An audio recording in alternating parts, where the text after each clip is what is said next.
Hello there ladies and gentlemen, I'm Paul TX141 Walsh, welcoming you to an all new live piece of World of Warships gameplay today on our channel. In this episode I thought I'd revisit the Prinz Eugen, the Tier 8 German premium heavy cruiser that alongside her sister ship the Admiral Hipper was buffed as of update 0.7.4. In the case of the Prinz Eugen, she received the addition of the damage repair party consumable to go alongside her ability to mount either the Hydroacoustic Search or the defensive AA consumable. I thought over the weekend I'd play a series of approximately 10 games, and it was a result in the 10 games, and what you're about to see is the 10th and final match I played. I'm staying alone, and once we've seen the game, I'll provide some post-game analysis on my first impressions of the now buffed Prinz Eugen.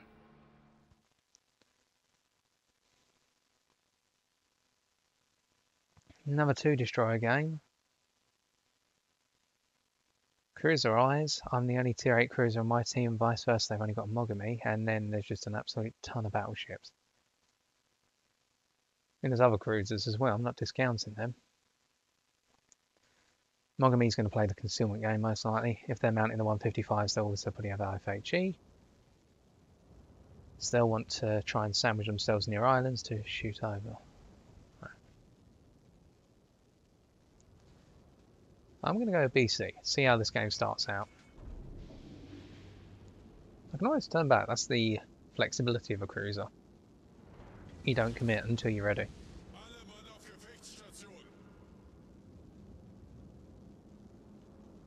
I'm interested to see how this heal does. Because with the heal flag on as well, it's 270 HP back per second. And it lasts for 28 seconds, so should be able to get a lot of health back. And that's the idea. The Prinz Eugen's going to be the tanky of the Admiral Hipper class heavy cruisers at Tier 8. And the Admiral Hipper is going to be the higher damage per minute manoeuvrable, so more the kiter stroke aggravation. Okay, it looks like my team is giving up on Charlie. No, that's fair enough. Looks like AB. So I'll switch to plan B, which is support the guys in pushing Bravo.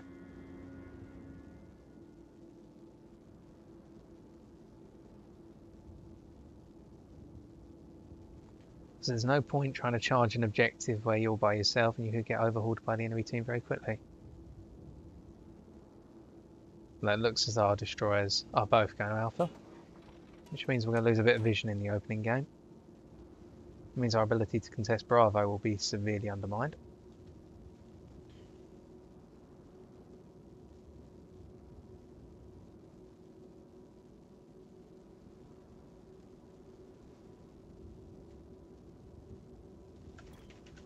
Just ask, see if anyone's thinking about B.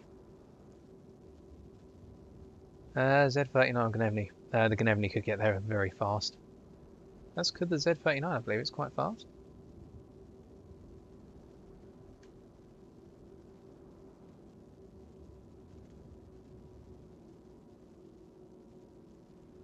The rate of cat would suggest there's 2 destroyers in there, I think.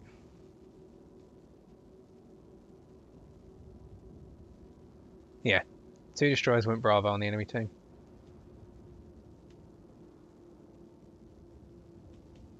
Right, I'm offering a piece of me. Let's see what you got, guys.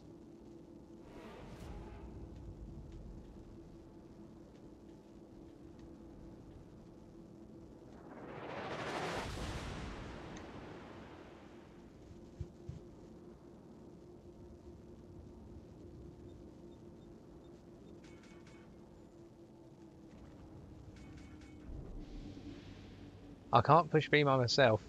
That's the issue.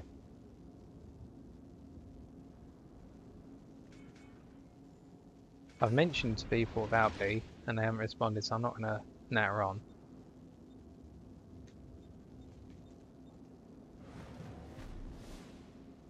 They're taking C now, so do I want to push it this early? Yeah, I can do it.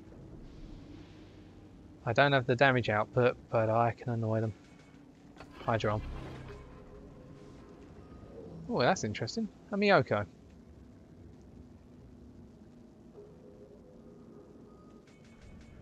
And the Mogami's up in here as well.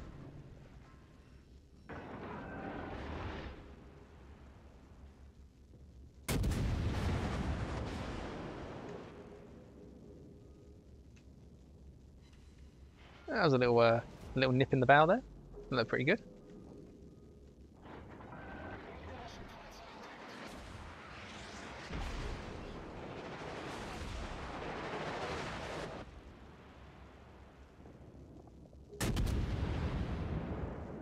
Got hydroactive. There we go.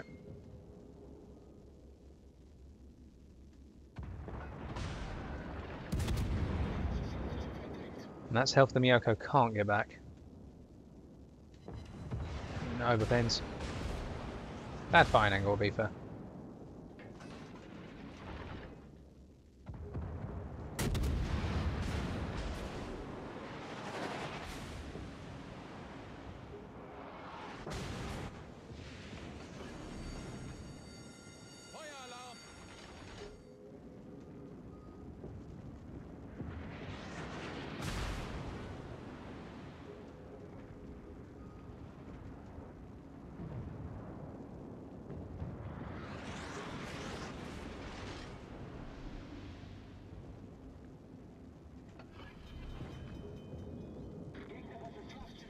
Put the fire out. I know I was just about to have it put out, but I've put it out there so the Bismarck can't see me to shoot.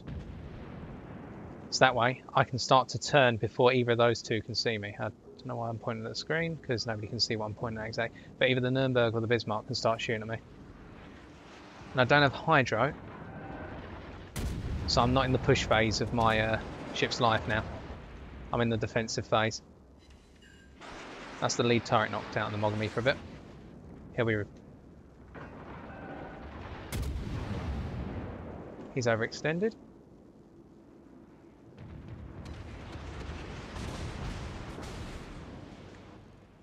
As has that Nuremberg.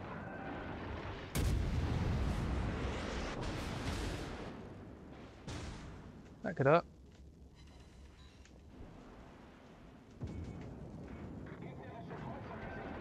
He's turning away.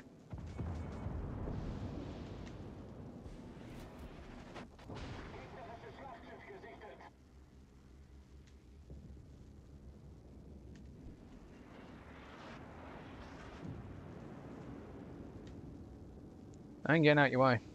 I'm full speed now.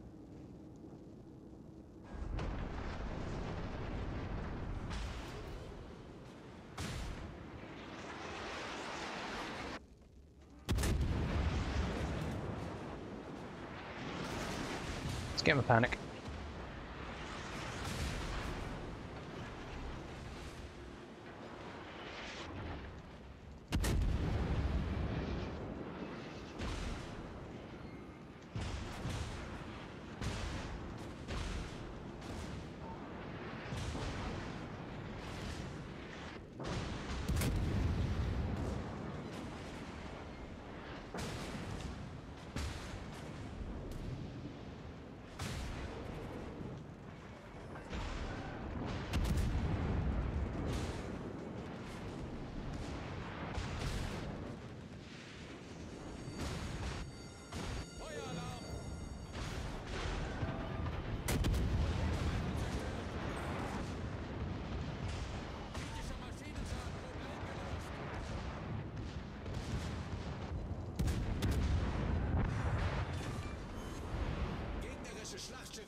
No fear.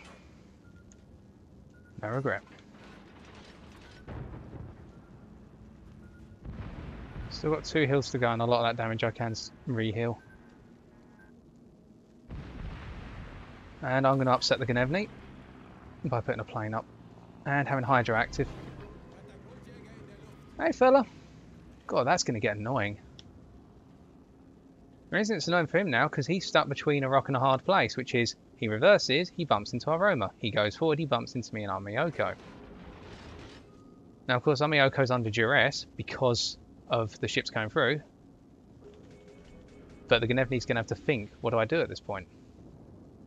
Meanwhile, because I'm almost ready to heal again, I can start moving up. And I think our little opponent here is right on time for a kicking. Yep, let's throw the...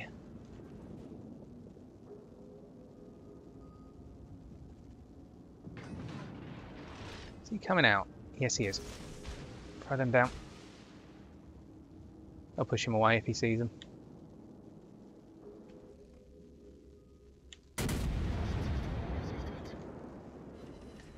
That's health he could have done with. Now, who out of their group would be aiming at me?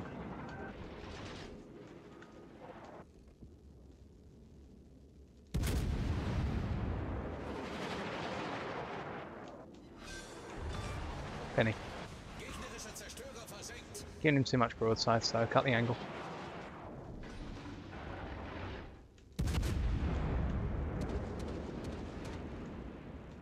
That looks good. Oh yeah, he's turning away, it's going to miss, isn't it? I'll take that. He's still staying in the way.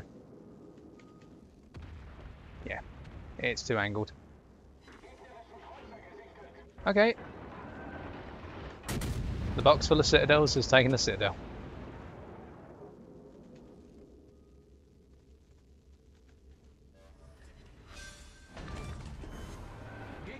Well, RNG really is happy with me tonight because that was beautiful. The random citadel. Right. No gloating. Get back on with the game. Disengage. Disengage from the Bismarck. Has he got his guns? No. Who would have their guns pointed towards me?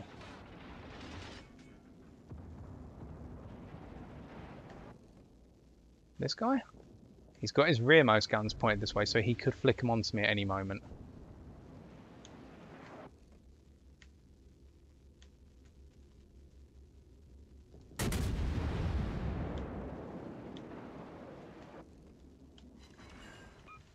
Armor piercing, armor piercing.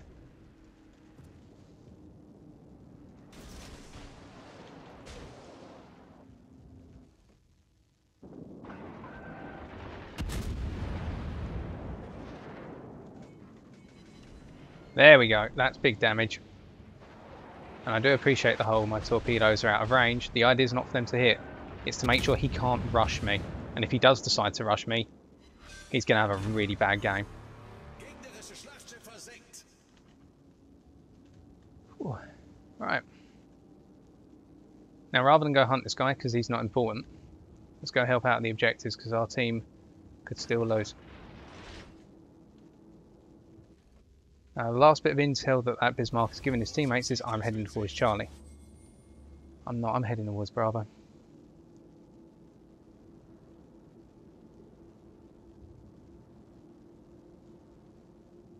What do I think about the tankiness then? So, the addition of the hill and how it's changed the Prinz Eugen. It definitely makes it a much more reliable ship for being able to just get stuck in and take hits. And, you know, this game is going to end. Let's piss this Bismarck off.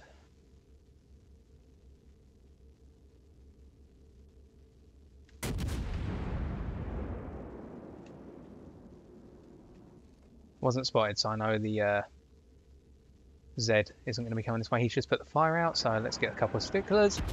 So what I personally think about the addition of the hill is that it's making it a much tougher ship to crack for the enemy team if you play the hill right.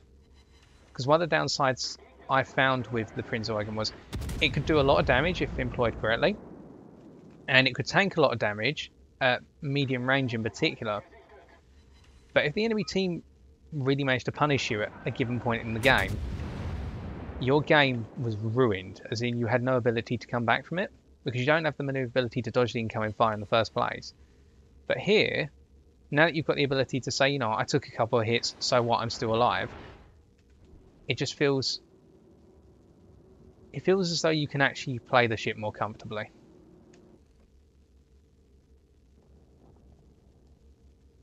Come on, let's get this cracking. I want it.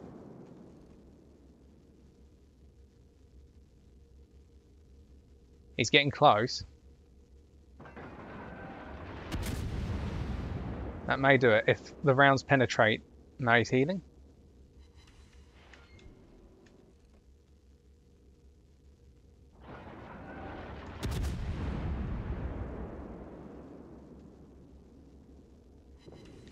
Ah, oh, damn it. Never mind. GG.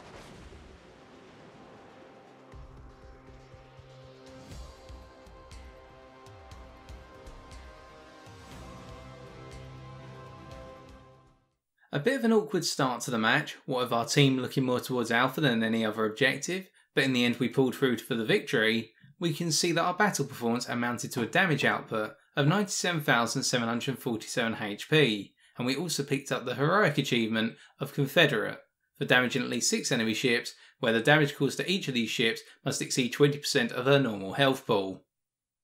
Coming to the team scores, we can see that we topped our team in terms of base experience earned, picking up 1,733. In terms of our role over this match, it evolved over time, and we can attribute this evolution somewhat to the introduction of our new healing capability. We opened up in a difficult situation where our team was more interested in Alpha than any other objective, but we tried to move our team's attention to between both Alpha and Bravo by simply putting our nose into Bravo. Not fully committing, but just leaning into the objective, and that way drawing the attention of the enemy's cruisers, the Mogami and the Miyoko, who in return exposed full broadsides at given instances in order to try and burn our ship down, or just supplement the burn damage with continuous high explosive damage.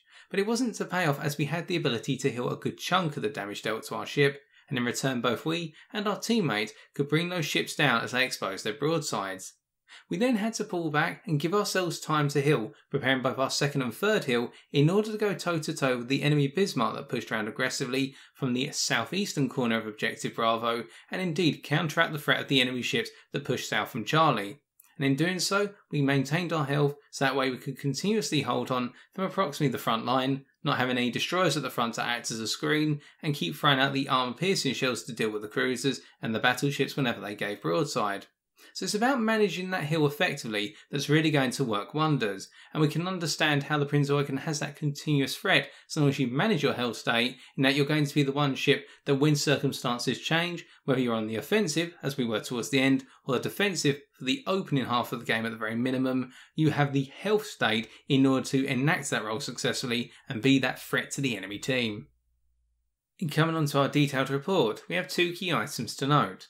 The first one is this continued theme of the introduction of the repair party consumable. As we can see, our damage received was 49,964, or in other words 36 HP off of the full health of our ship when we spawn in, 45,000 HP, and that was with 3 heals implemented. The maximum amount of health you can heal with a single heal with the healing flag equipped as well is 7,560, meaning that over the 4 heals you can get back 30,240 HP maximum. This pushes the total health pool of the Prinz Eugen effectively to the region of 75,000 HP. So if you can manage those heals well, and we saw that we had over 20,000 HP left towards the end of the game, then this ship's survivability is going to be extended. But it's knowing when to attack, i.e. because you have the heal available or the space is there to do so, and when to pull back a little bit in order to get the heal off and prepare the next heal, in case situations become a little bit adverse. Item number 2 is in the Warships Destroyed versus Warships Damage category. We hit a grand total of 9 enemy ships, destroying 4 of them. Now the importance of this is to stress that we did not receive a buff, unlike the Admiral Hipper, to our fire rate. We are still with the 13-second reload on our 8-inch batteries. This means that you had to select your shots well in this ship in order to make the most out of your guns, simply because you do not have the damage output per minute in order to continuously fire and just spray your shells at targets and on. Instead, you need to wait for the opportune moment to hit a broadside, as we tried to do so time and time again, and make the most out of your absolutely brutal armor-piercing shells, or if needs be, switch back to your high explosive and try to set fires on your opponents, particularly the battleships that are refusing to give you an effective broadside. And finally, coming around to our credits and experience earned, we can see that after additions and deductions, we walked away with 347,442 silver credits and 9,177 commander experience. To conclude, if I had to summarise my first impressions of the post-buff Prinz Eugen, simply put, the ship exhibits a greater aura of confidence compared to the previous iteration. No longer, in my opinion, does it feel relegated to the back line of the team and having to continuously snipe simply because it doesn't have the manoeuvrability to engage foes in a medium to short range engagement, typically in my experience between 12 to 8 kilometres. Where the long rudder shift and the significant profile of the ship, and add to that the poor concealment, as even with Concealment Expert you have the detectability by sea of 11.5 kilometres, means that when you make a push, it'll take a good degree of time for you to become concealed once again, and therefore no longer be the main target of the enemy team.